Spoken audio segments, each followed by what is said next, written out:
Salut, dans cette vidéo, je vais te montrer comment créer un compte vendeur sur Etsy. Alors, c'est vraiment très simple. Etsy, déjà, une plateforme mondialement reconnue qui te permettra de pouvoir lister et vendre des produits ou bien acheter les produits n'importe où, depuis n'importe quel pays, sur leur plateforme. Donc, pour se lancer, tout simplement, on va venir là, cliquer là sur se connecter. Ou bien là, on pourra défiler là, sur tous ces produits-là. On aura juste à cliquer sur un produit en particulier, puis à se lister. On va cliquer là sur se connecter. Et ensuite, là, on va venir cliquer là sur s'inscrire. Donc, on doit tout simplement entrer une adresse mail. Là, on va pouvoir insérer notre prénom. On va pouvoir inscrire un mot de passe. Ou bien, on pourra tout s'inscrire avec un compte Google, Facebook ou Apple. Donc, ensuite, on va venir cliquer là sur s'inscrire. Et là, comme tu peux voir, on sera inscrit là sur Etsy. Comme tu peux voir, c'est une étape qui prend absolument très peu de temps. C'est complètement gratuit. Donc, maintenant, on va venir cliquer là sur l'icône de notre profil là. Ensuite, on pourra percevoir cette page de profil. On va venir cliquer là sur vendre avec Etsy. Donc là, on pourra percevoir cette page-là qui nous décrira la plateforme de vente en ligne de Etsy. Et on pourra venir cliquer là sur commencer. Donc là, tu pourras percevoir cette section de bienvenue à Etsy. Et pour se lancer directement dans la vente, tu vas venir cliquer là sur c'est parti. Donc là, tu vas répondre à ce petit questionnaire-là de façon totalement personnalisée. Ainsi, Etsy pourra personnaliser un maximum ton utilisation de leur plateforme. Voilà, qu'est-ce qui vous amène sur Etsy? Basiquement, tu vas choisir une de ces réponses-là qui te conviendra. Je commence tout juste à me lancer dans la vente, c'est ce que je choisirai. Puis on va cliquer sur suivant. Et ensuite, y a-t-il un sujet sur lequel vous avez besoin d'aide? Tu vas sélectionner les sujets où tu penses le plus avoir besoin d'aide de la part de Etsy. Comme par exemple là, vente en ligne, emballer, envoyer, comprendre les finances et frais, promouvoir mes produits auprès de nouveaux clients, vendre à l'international. Ensuite, là, toi, basiquement, tu vas sélectionner tout ce que tu auras besoin que Etsy puisse t'offrir comme service. Ensuite, tu vas venir là sur suivant. Bien sûr, tu auras toujours accès à tous leurs services complètement, mais ceci leur permettra de mieux personnaliser ton expérience. Là, tu vas cliquer là sur commencer à créer votre boutique, pour te lancer dans la création et dans le paramétrage complet de ton compte vendeur. Donc ensuite là sur cette première page, tu vas paramétrer la langue de la boutique. Par exemple là, tu vas laisser là sur français. Ensuite, tu vas venir sélectionner le pays de la boutique et insérer là ton pays d'origine ou bien insérer n'importe quel autre pays où tu souhaiterais pratiquement avoir tes clients là-bas. Donc tu vas venir insérer là comme par exemple France, puis tu vas sélectionner une devise comme l'euro. Mais maintenant, tu vas sélectionner une devise, c'est toujours mieux de sélectionner le dollar car le dollar américain car il est beaucoup plus utilisé généralement dans le monde. Par exemple, si tu souhaites vendre tes produits à l'international, ce sera plus recommandé d'utiliser le dollar américain. Par contre, si tu souhaites vendre tes produits localement, c'est-à-dire uniquement dans ta région, tu devras laisser là sur euro. Donc, si tu vas cliquer là sur enregistrer et continuer, puis là, tu vas insérer là le nom de ta boutique. Tu pourras toujours changer ce nom après. Et là, tu vas apercevoir qu'il y aura des noms qui sont déjà pris. Donc, tu vas venir sélectionner autre chose. Et là, comme tu peux voir, ça n'a pas encore été pris. Maintenant, dans le cas où tu souhaiterais mettre un nom que tu aperçois qu'il a déjà été pris, tu pourras ajouter quelque chose comme deux lettres en avant pour pouvoir faire en sorte qu'il ne soit pas pris. Ensuite, tu vas venir cliquer là sur continuer. Et ensuite, là, tu pourras créer une fiche de produit. Donc là, pour ce faire, tu auras inséré la photo d'un produit tout d'abord. Et là, tu pourras insérer la photo de n'importe quel produit, basiquement. Comme par exemple, cette chaussure-ci, là, je vais l'insérer là. Et là, tu pourras percevoir différents angles d'alignement. Donc, si tu peux prendre en photo cet article sous différents angles complémentaires, tu vas le prendre sur les différents angles détaillés là. Et tu vas pouvoir les lister là tout simplement en cliquant là sur prendre une photo. Et ensuite, tu vas pouvoir régler l'aperçu de la photo de ton produit. Puis là, tu pourras apercevoir cette section de vidéo. Donc, si tu as une vidéo à ajouter, tu vas simplement cliquer là sur ajouter une vidéo. Et la taille maximum du fichier devra être 100 mégas. Donc, tu vas faire attention à ne pas dépasser ceci. Donc là, tu vas défiler et là, tu vas insérer le titre du produit, comme par exemple chaussures unisex. Si tu as d'autres couleurs, tu vas juste laisser quelque chose comme chaussures unisex et entrer le nom de ta marque. Donc puis là, tu vas venir cliquer là sur moi-même, sur la section de qui a créé cette fiche.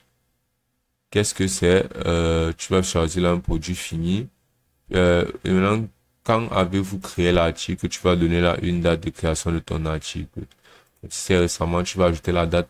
Là, tu vas venir sélectionner les catégories et tu pourras détailler vraiment énormément les catégories, tout simplement en mettant les virgules. Par exemple, si c'est un produit à plusieurs catégories, comme par exemple chaussures, hommes, ce sera vraiment mieux de mettre le maximum de catégories possibles, car ceci fera en sorte que les personnes qui entrent simplement ces catégories-là de n'importe quel moyen possible pourront plus facilement apercevoir ton produit. Donc, plus tu mettras des articles plus tu mettras des catégories, plus ce sera facile de pouvoir trouver ton produit sur la plateforme de Etsy. Donc, il faut insérer là un maximum de catégories distinctes, mais reliées, qui font en sorte que les personnes puissent facilement avoir accès à ton produit.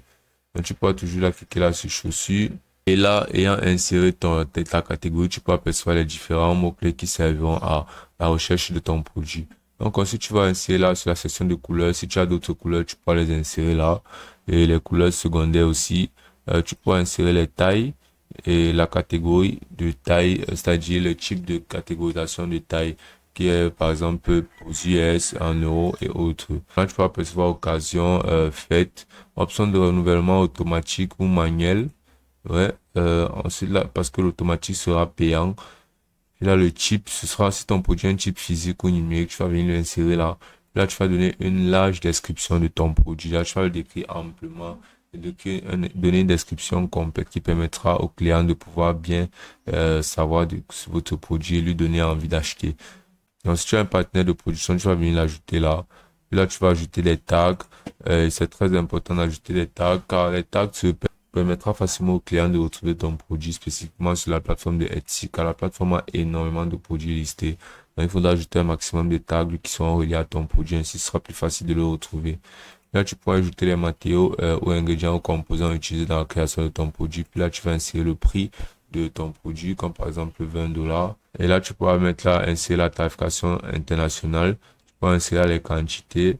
Puis là, tu pourras mettre des références. Tu pourras insérer là, les différentes variations de ton produit. Euh, Tu pourras défiler là sur les options de livraison de ton produit et tu pourras insérer là, par exemple, le code postal de ta boutique d'origine. Tu vas sélectionner un temps de traitement. Ainsi, le client saura combien de temps ça prend pour pouvoir créer la chaussure en question. C'est quelque chose comme durée personnalisée. Et ensuite, là, livraison standard. On va sélectionner un service de livraison. Et là, insérer un tarif fixe pour la livraison. Comme par exemple pour un article ou pour un article supplémentaire, tu vas insérer le prix que ça coûtera. Puis là, pour les autres pays, tu vas sélectionner un moyen de livraison. Ensuite, tu vas venir là, entrer le tarif que ça coûtera pour chaque livraison à l'international. Puis là, tu vas insérer ton numéro tarifaire, c'est-à-dire le numéro de ta carte de crédit. Puis là, tu vas défiler. Et ensuite, là, tu vas défiler. Puis là, tu vas créer des conditions de retour, ou bien les conditions d'échange. Et tu vas insérer des conditions de garantie. Et donc, une fois que tu auras terminé avec cette section-là, tu pourras tout simplement venir là-dessus et cliquer là sur enregistrer et continuer. Puis là, tu pourras percevoir comment ton produit sera. Donc, tu pourras tout bien cliquer là sur ce crayon pour pouvoir continuer à le modifier si c'est pas parfaitement établi. Ensuite, tu vas venir cliquer là sur plus tard. Et là, sur cette section de comment vous serez payé, tu vas pouvoir insérer là tes différents moyens de paiement grâce à la plateforme. Donc, tu vas venir là tout simplement sélectionner le pays où se trouve ta banque. Comme là, on va prendre par exemple France. Et ensuite là, tu vas sélectionner la personne physique. Puis là, tu vas défiler et là, tu vas insérer là, ton pays de résidence. Puis là, tu vas insérer ton prénom et ton nom. Puis là, tu vas insérer ta date de naissance. Et là, tu vas insérer là ton numéro d'adresse fiscale. Tu vas insérer là le nom de ta rue. Tu vas venir peut-être insérer ta deuxième adresse. Là, tu vas insérer ton code postal et là, tu vas insérer ton numéro de téléphone. Là, tu vas entrer là le nom de ta banque. Tu vas insérer là ton code IBAN. Tu vas insérer là ton SIF-BIC. Et ensuite, tu vas venir cliquer là sur enregistrer et continuer. Donc là, à partir de là, tu pourras paramétrer la facturation en entrant à nouveau tes informations bancaires. Et ensuite, tu restes à authentifier ta banque en identifiant et en vérifiant ta banque à partir d'une adresse mail. L'adresse mail paramétrée dans tes adresses bancaires. Donc, une fois que tout ça est effectué, là, tu vas venir tout simplement à chaque fois cliquer là sur enregistrer et continuer pour pouvoir confirmer la création de ton compte vendeur sur Etsy. Et là, une fois ceci paramétré, tu pourras vendre basiquement n'importe quel produit, lister des produits et ajouter d'autres produits sur la plateforme. Et ce sera aussi simple que ça.